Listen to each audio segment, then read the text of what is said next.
Hello, you're watching Exeter and Lara, and this is just another video to update the one I did on points motors and polarity switches, etc.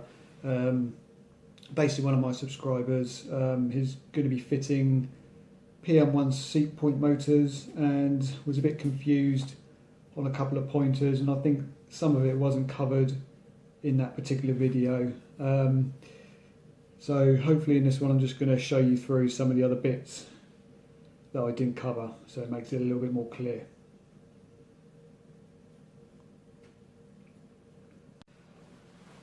So in the last video, basically I covered everything from using electrofrog points unmodified and modified, using Gauge Master's PM1 point motors, and how those point motors switch to the polarity in the track.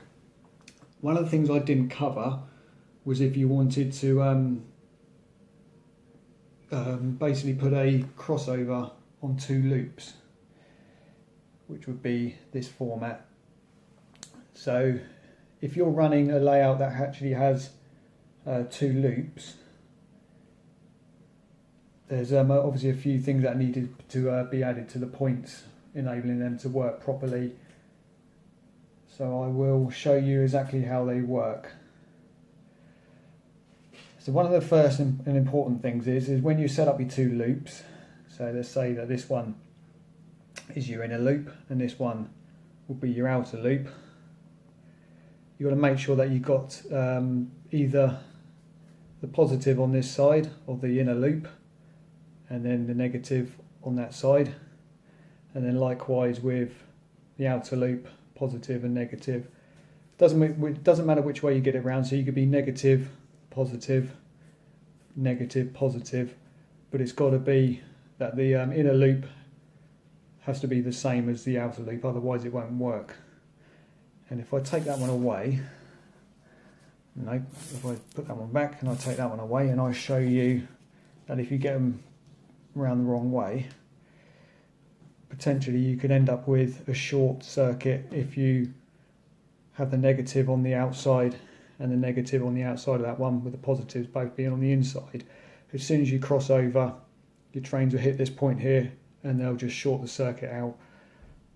So it's vital that you get those around the right way. And join them back together again. There's one important thing to do when you have this point set up like this. So if you was to flick that point back over, it's going to change the polarity here, which is now currently at the moment in the negative, which is going to flick it back over to a positive. And if you haven't got insulated rail joiners here, then you're going to end up with a short circuit. So if I show you briefly this bit here,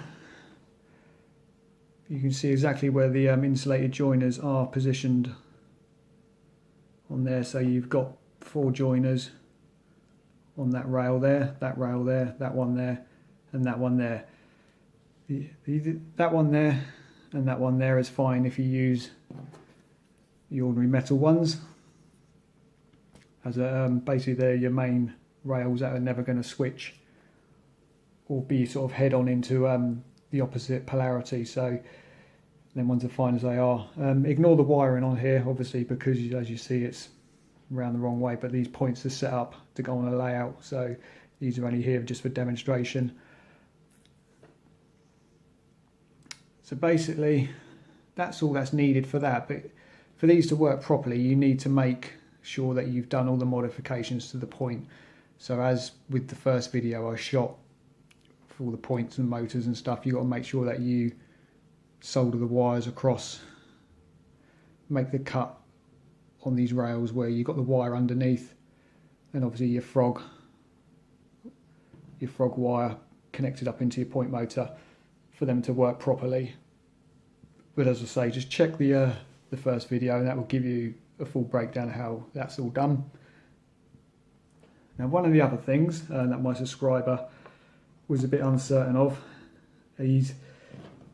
he started off using the Hornby turnouts, and so he had all of his track laid, and then decided to switch to using the Pico ones. So when he took out the Hornby ones and replaced them with the Pico ones, he realised that he ended up with a gap between his rails for the points, and had to fill that in with a piece of track.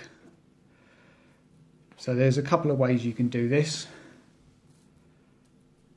and the first way is you can use these two metal ones and then just join that to one set of your points, and that will then basically just become an extension of the point. So just basically put that on the end of it and then just think, well, that's now part of the point.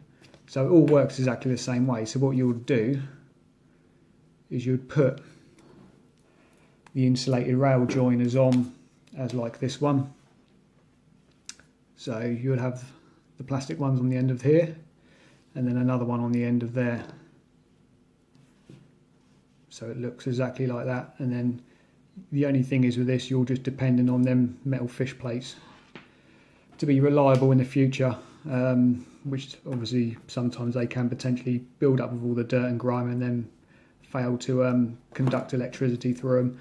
So another way of doing this is to solder dropper wires just to this piece of track and then connect them into your bus wire, but then you'll need to do away with the metal fish plates and then completely insulate. So you'll have the usual insulated rail joiners, sort of basically one there, and one there, and then likewise another one, and another one, and another one there, so that this piece of track in the middle, because it's always going to be set up as a permanent feed to your bus wire, which means that that rail will always be positive and that one will always be negative. So if you flick the point over, if you haven't got the insulated joiners, then you're going to end up with a short circuit. So basically I think that covers that. But as I say, it's important to make the modifications if you're going to use the point motors. There was something else which I was going to put on here as well, I can't remember.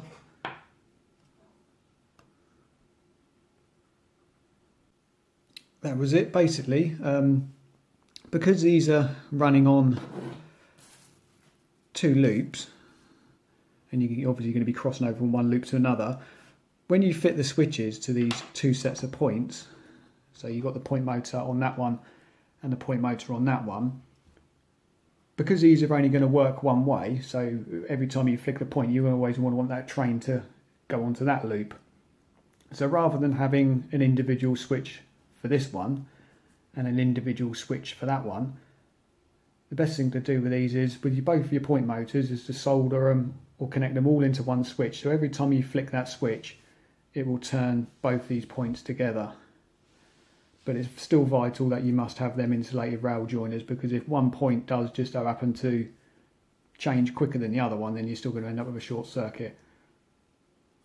So hopefully that will clear that one up.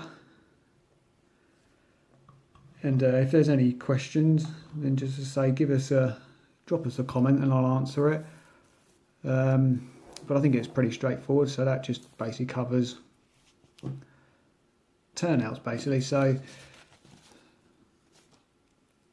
that should be that. I will just put this one back in its place, connect it back up, and just hold the camera there for a second. So just put that one like that so people can see for a few seconds exactly how they're joined up.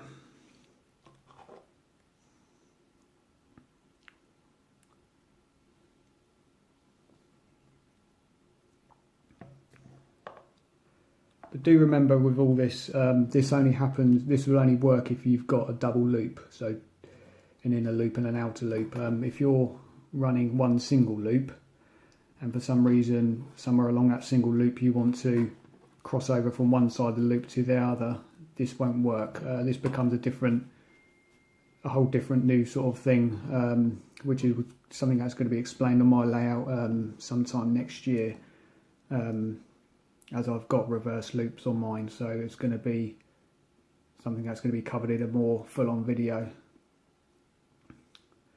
But hopefully that'll help, and whilst I'm on the video, I will also give a shout out to the subscriber who was a bit sort of uncertain how it all works, and that was the Charlie Brooks Southeast. Hopefully he likes my videos, and hoping that they help him out somewhat.